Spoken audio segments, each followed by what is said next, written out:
Estamos começando mais um Desafio Profissão, um programa da equipe de orientação profissional do curso de Psicologia da PUC de São Paulo, do NASCE Orientação Vocacional, em parceria com a TV PUC. Hoje teremos um debate sobre o eixo temático Gênero e Escolha Profissional. E para isso conversaremos com a Maria Rosa Lombardi, que é graduada em Ciências Sociais pela PUC de São Paulo, mestre e doutora em Educação pela Unicamp. É pesquisadora da Fundação Carlos Chagas e desenvolve investigações na área de Sociologia do Trabalho, com ênfase em estudos de gênero, sobre as temáticas mercado de trabalho, divisão sexual do trabalho, profissões científicas e tecnológicas, engenharia, arquitetura e construção civil, feminização de profissões masculinas. Eu agradeço a sua presença. Eu que agradeço o convite. E começaríamos a nossa conversa da seguinte forma. Observa-se que, dentre os candidatos dos cursos de humanas e biológicas, as mulheres são maioria, em termos de número de inscritos para o vestibular. E nas áreas de engenharia, ainda hoje, estamos falando em século XXI, a maioria dos candidatos são do sexo masculino. O que você poderia falar sobre isso? Olha, essa é uma questão bem complexa. Eu acho que tem vários fatores que contribuem para essa configuração, mas você tem toda a razão. Essa prevalência, digamos assim, das mulheres nos cursos de humanas e de biológicas, ela se mantém há muitas décadas, né? É verdade que você tem também uma entrada, tem tido uma entrada desde os anos 70 muito importante das mulheres nos cursos de exatas, em outras áreas profissionais, o leque de opções das moças a partir dos anos 70 se ampliou demais. Se você pensar que antes disso, quer dizer, dos anos 50, 70, 60, as profissões prioritárias para as mulheres sempre foram a docência, a enfermagem. Um ou outro escapava esse destino de gênero, vamos dizer assim, né? Então, houve uma expansão muito grande das matrículas femininas nos cursos de todas as gamas, de todas as áreas de conhecimento, mas ainda a gente tem essa prevalência das moças nas áreas de docência e humanas. Quer dizer, quando a gente fala em humanas, aí está inserida a educação, que continua sendo uma área muito importante de inserção feminina no mercado de trabalho também, né? Está também a saúde, né? De alguma maneira, então você também ainda tem uma representação muito grande das mulheres nessa área. E nas exatas, de fato, né, ainda continua sendo, digamos assim, o clubinho dos meninos, certo? O clubinho dos meninos. Dentro das exatas você também tem uma grande variedade de situações, quer dizer, a gente está falando um pouco em bloco, mas é claro que mesmo dentro das áreas onde há mais mulheres, você tem uma diferenciação dependendo do curso, né? A gente está falando um pouco do local, da região do país, noturno, diurno. Isso, e até dentro de certas carreiras, por exemplo, de humanas, né? Vamos pegar a psicologia, é uma carreira feminizada há muitos anos, né? Há muito tempo, e outras nem tanto, né? Até, digamos, os professores de ensino, para o ensino médio, né? Algumas disciplinas que são ministradas para que as pessoas deem aula no ensino médio, por exemplo, matemática, física, você já tem uma redução do número de alunas, né, em favor dos rapazes. Então, é tudo um pouco relativo, a gente está falando um pouco em bloco. Mas existe, como eu estava falando no começo, uma série de, digamos assim, hipóteses e explicações que têm se levantado há muito tempo já sobre esses nichos, né, masculinos e femininos no mercado de trabalho. E o mais interessante é que a gente poderia dizer que todas elas explicam uma parte da questão, mas talvez ainda existam outras dimensões importantes que não tenham sido levantadas, né? Uma das questões que é bem levantada quando se fala por que tão poucas mulheres nas áreas exatas, na engenharia, na física, etc., tem um pouco a ver com a questão do próprio mercado de trabalho. Conforme a profissão, vamos pegar a engenharia, que eu acho que a engenharia, no caso, digamos assim, um emblema, né, dessas áreas, digamos, duras para a mulher. Então, ainda hoje, quer dizer, também falando da engenharia como um todo, porque dentro dela você tem algumas especialidades que são mais feminizadas, por exemplo, química, produção, tá certo? Porém, mecânica, elétrica, ainda são áreas muito masculinas. Porém, quando você vai ao mercado de trabalho, o que acontece? Esses profissionais, eles acabam trabalhando ou em empresas ou em indústrias, né? E essas indústrias dão preferências a homens. Então, uma das explicações seria que você não teria, digamos assim, uma aceitação igual dos dois sexos pelo próprio mercado de trabalho, conforme a carreira. Vamos pensar no engenheiro civil. O engenheiro civil que tenha que dirigir equipes masculinas, obras de infraestrutura com grandes canteiros, etc., também não é muito bem aceita a presença da mulher aí, apesar de que já existem muitas engenheiras hoje que trabalham nessas áreas. Então, isso seria uma questão da própria profissão. Até havia uma discussão de que, há uma discussão, né, nos textos,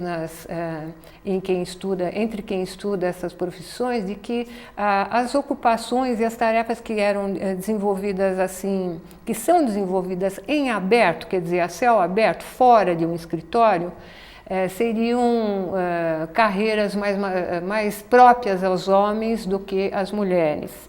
E vice-versa, quer dizer, você teria, mesmo dentro das engenharias, uma prevalência das mulheres que trabalhassem ou em laboratórios, conforme a sua especialidade, ou em obras, em escritórios internos de empresas. Então, existe também essa explicação, digamos assim, para você discutir a feminização maior ou menor de algumas especialidades dentro de uma carreira.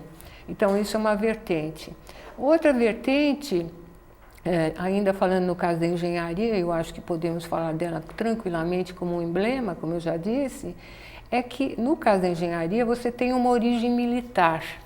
Quer dizer, a engenharia como profissão, ela começou no exército, né? Você inicialmente teve em todo o mundo, né, uma engenharia militar. E aos poucos, né, passou-se a ter uma engenharia civil que saiu, né, digamos, dos quartéis, entre aspas também, e passou a ser ministrada em universidades, etc. Então essa origem militar também inibiria um pouco, digamos assim, a presença feminina. Uma outra explicação que também existe e é muito citada é que as profissões desse núcleo duro tecnológico, não só a engenharia, mas mesmo as ocupações em nível técnico, mais ligadas à área tecnológica, elas são mais prestigiadas, né? E normalmente recebem melhor remuneração do que as humanas. Então, e por isso seriam mais procuradas pelos homens. De fato, se há mulheres entrando nessas carreiras, e há, né, você vê uma proporção muito menor de homens que entrando, por exemplo, nas áreas da educação, da saúde, né, porque são áreas mais desvalorizadas no mercado também, em termos do que se recebe e do prestígio, né, das ocupações. A gente poderia também pegar um outro lado agora, quer dizer, como se constroem, né, as visões de gênero na socialização das pessoas, gerando interesses profissionais. Né? Quer dizer, quando eu mostro dados como esses que eu falei de exatas humanas biológicas para meus jovens, eles falam, é uma questão de gosto pessoal. Né? Assim, mas espera aqui, você tem uma tendência social, né? Uma tendência de grupo. Uhum. E como é que isso te atinge? Não me atinge, né? Porque eu sou eu, né? É coincidência, né? Eu sou mulher e gosto de uma carreira que está aí, mas é mera coincidência. É mesmo? Não é. De fato não é mesmo. Quer dizer, e até tenho aqui uma reportagem muito interessante que saiu recentemente, mostrando um resultado de uma pesquisa feita pela Ação Educativa junto a alunos da escola pública. Então foram entrevistados 500 alunos de escolas públicas em São Paulo, justamente perguntando se existe profissão de homem e de mulher. E 80% deles disseram que sim. Existem profissões para homens e existem profissões para mulher.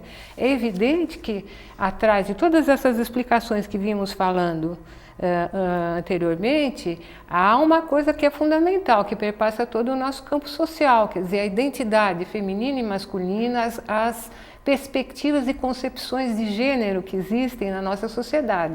Né? Então, construídas em cima muitas vezes de estereótipos, porque hoje em dia nós não podemos mais dizer que a mulher não está preparada para certas profissões ou para certas atividades, ou que o homem também não esteja preparado para o cuidado, por exemplo, das pessoas.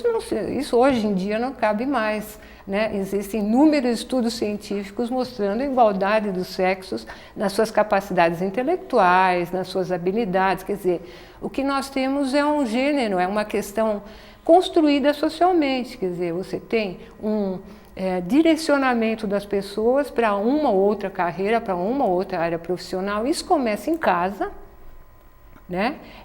Desde as tenridades das brincadeiras, dos brinquedos, dos jogos infantis, é reforçado na escola, né? A escola é uma grande reprodutora em todos os seus níveis, né? Fundamental, médio, etc., também na universidade, é uma grande reprodutora desses papéis de gênero, né? Desses conceitos do que é adequado para homem e o que é adequado para mulher. Então, o que essa pesquisa está revelando é, digamos assim, uma ordem de gênero que existem nas sociedades, né? Existe em todas as sociedades, né?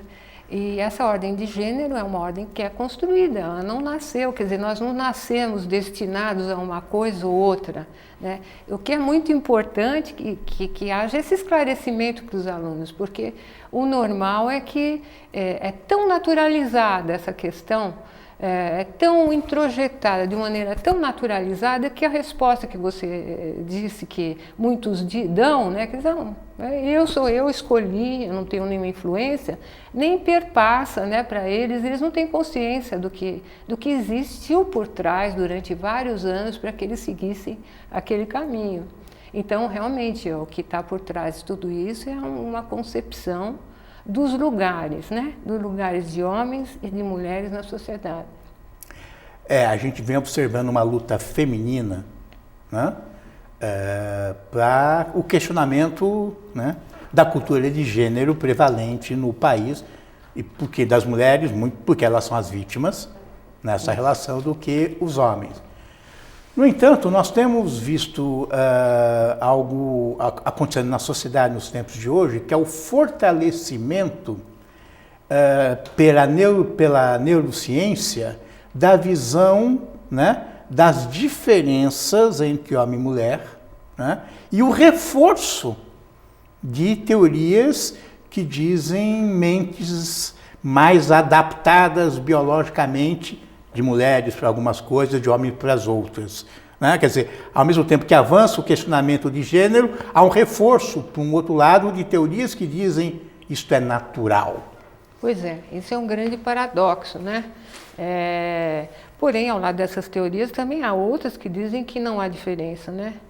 Então, também dentro da ciência, você tem uma ambivalência de percepções e de conclusões, né? Eu me alinho do lado das pessoas que acreditam que homens e mulheres são iguais, né? Que temos todas as mesmas chances e direitos, né? E de fazer o que quisermos, né? De trabalhar nas profissões que desejarmos e que nos para as quais nos interessarmos. Agora, eu acredito que a gente pode alterar esse padrão, pode alterar essa configuração social com uma ação explícita, mostrando, por exemplo, aos jovens que essas carreiras da área tecnológica têm futuro. Né? Uma outra explicação que tem sido levantada de por que tão poucas jovens na área dura, digamos, das exatas, é porque você tem poucos exemplos femininos que se deram bem nessas áreas, enquanto você tem uma super população masculina tradicional que se deram bem. Que agora existem já muitas mulheres, apesar de o número não ser suficiente para que se possa dizer que sejam profissões femininas, que se deram muito bem. Então, se você mostrar para um jovem quais são as carreiras, as vantagens, as pessoas que se deram bem, qual foi a estratégia que elas utilizaram, eu acho que você consegue alterar um pouco esse padrão.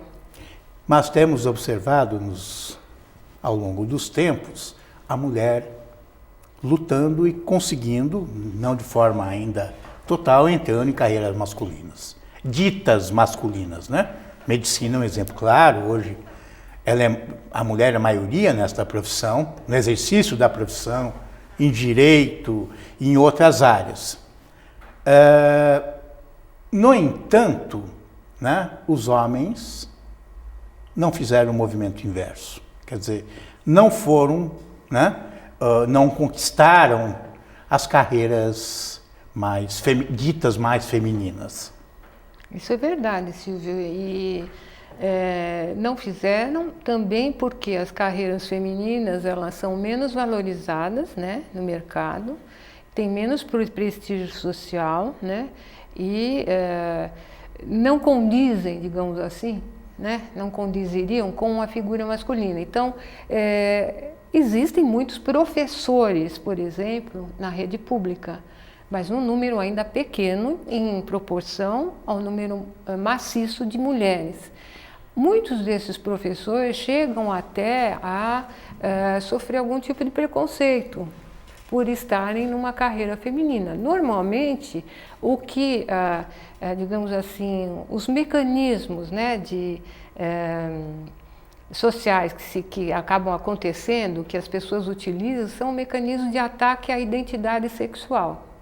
Então, normalmente o professor das séries iniciais... Ou na pré-escola. Na pré-escola é tido ou como maricas ou como pedófilo, o que é muito perigoso. Então, muitas mães até preferem que as professoras sejam mulheres, como se não existissem pedófilas mulheres.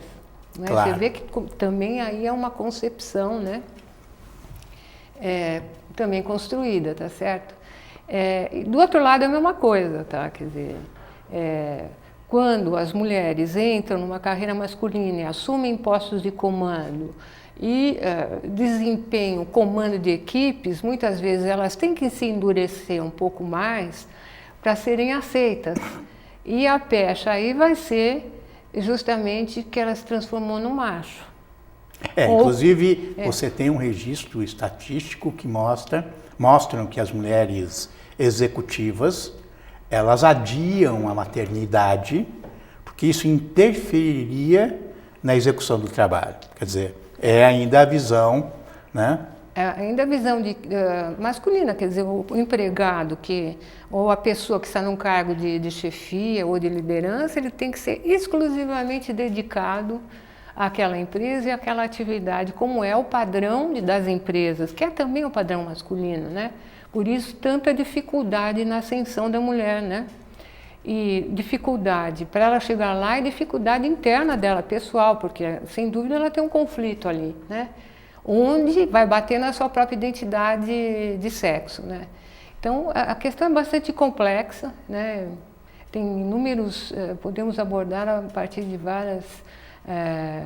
vários caminhos, né? Vamos falar de salários agora, né? Fazendo um resumo, humanas e biológicas significam, em média, cuidado do outro, no sentido de atendimento e acolhimento, e educação. Né? E exatas significam o mundo material, da construção, da tecnologia, da produção das coisas. Né? Quando a gente vai ver salário, é um reflexo, né? Que a gente observa claramente. Profissões da área de humanas, em média, tirando algumas exceções, são mais desvalorizadas do que outras, né?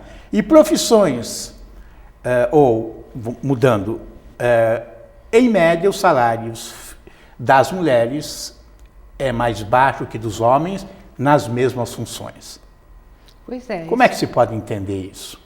Eu acho que pode-se entender, pelo menos todos os estudos têm mostrado, em função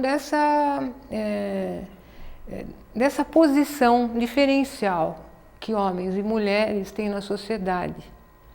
E é como se o sexo de uma pessoa grudasse nela, entende? E marcasse um destino. Então, você daqui não passa. Quer dizer, isso não é dito, mas está dito socialmente, né? Você se referiu, por exemplo, à educação, que é uma belíssima carreira. Qual é o país que pode prescindir de professores, né?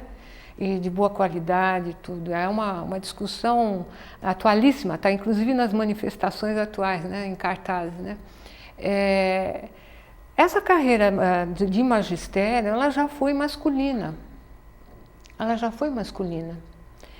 Quando houve necessidade de expansão do número de professores, porque também começou a se expandir o ensino público, você teve um ingresso muito grande de moças, né? E ela foi, digamos, o valor desse trabalho foi sendo reduzido e abaixado, porque se entendia naquela ocasião, anos 40, 50, estou falando do Brasil, né? Até 60, que o salário da mulher era complementar. Portanto, se era complementar ao homem, ela não precisava ganhar tanto. Isso tudo são, quer dizer, de fato, cada profissão tem a sua própria história, né? E, digamos, as razões pelas quais ela está num patamar ou outro de valorização social e de salário, que isso está muito ligado, né? São muito particulares à trajetória de uma certa profissão numa certa sociedade, porque isso varia também, né? E não sei se respondi um pouco. Hoje nós temos observado como orientadores,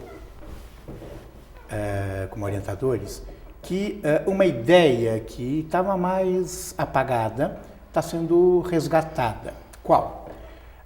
Nós tivemos a época do feminismo, da luta feminista, onde a conquista era colocada como uma coisa fundamental. Conquista de todos os espaços, inclusive o do trabalho.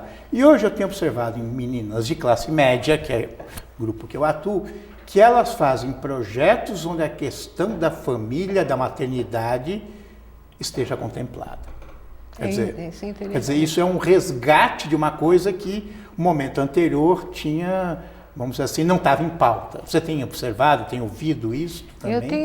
Eu tenho ouvido esse tipo de colocação, sim. Quando você olha os dados estatísticos, isso ainda não apareceu nos dados estatísticos. É possível que seja uma tendência de um segmento social ainda, né? Tem algumas pessoas, inclusive, dizendo que tem moças desistindo do seu trabalho para cuidar da família. Eu acho que a este ponto a estatística não captou ainda, né? Esse nível de decisão. Mas a família realmente sempre teve, eu acho, sabe, Silvio, no plano de todas as feministas. Mas era meio que feio falar isso. Era um pouco feio falar. Teve um grupo de feministas e mulheres da minha geração que realmente se dedicaram à profissão, né? Mas a grande maioria teve as suas famílias, os seus vários casamentos, seus vários filhos, etc., né? Talvez essas moças mais jovens com melhor condição, porque aí a gente tem que também introduzir um recorte de classe, né, Silvia? Claro. Porque as moças que precisam trabalhar não estão com essa preocupação, né? Talvez para esse segmento de classe média, quer dizer, essa ambiguidade em lidar com um trabalho que exige muito, já que todo mundo está muito qualificado e muitas vezes em posto de comando, e com a família, tem ali colocado numa situação até psicologicamente interna desconfortável e algumas estejam fazendo essa opção. Eu acho que isso é possível, deve estar acontecendo mesmo. E os homens, da mesma forma que antes, não pensavam e não pensam em seus projetos, ou não interferem nos seus projetos, essa questão, quer dizer, almejam uma família, sim, com filhos, mas isso não altera os seus planos. Exatamente, né? É essa a grande questão, quer dizer, à medida que a mulher foi subindo na hierarquia das empresas do mercado de trabalho, ela precisou também disponibilizar mais tempo dela para cuidar da área profissional. E, evidentemente, ela teve que fazer essa divisão, né, com mais força e mais, digamos assim, talvez mais angústia, mas os homens não, né? Até hoje, né, eles progridem na sua profissão tranquilamente porque tem a retaguarda, né, da família, da esposa, etc., cuidando da família. Então, Isso é uma diferença muito importante, porque também aqui voltamos a uma outra concepção de gênero que marca todas as nossas sociedades. A área pública, digamos assim, a área de... a esfera pública mesmo sempre foi atribuída aos homens, eram eles que saíam de casa para trabalhar, eram eles que eram os provedores.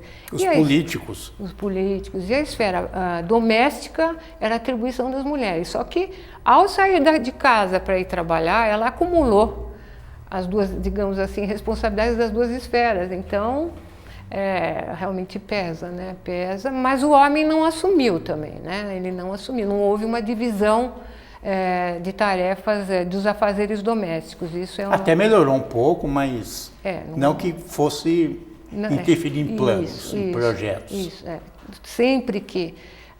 e você às vezes conversa com casais de profissionais, quando há, digamos assim, uma oferta, os dois trabalhando, os dois em bons empregos. Quando é uma oferta muito importante para o homem, que envolve, digamos, mudança de estado, mudança de país, a mulher normalmente, ainda hoje, costuma deixar o seu emprego e acompanhá-lo. O inverso não é necessariamente verdade, né? Em alguns casos, talvez excepcionais. Então, poderíamos dizer que a cultura de gênero construída atravessa a vida de todas as pessoas, em todos os momentos e circunstâncias da vida, inclusive na questão da escolha profissional. Eu agradeço a sua participação. Eu é que agradeço. E até o próximo Desafio Profissão.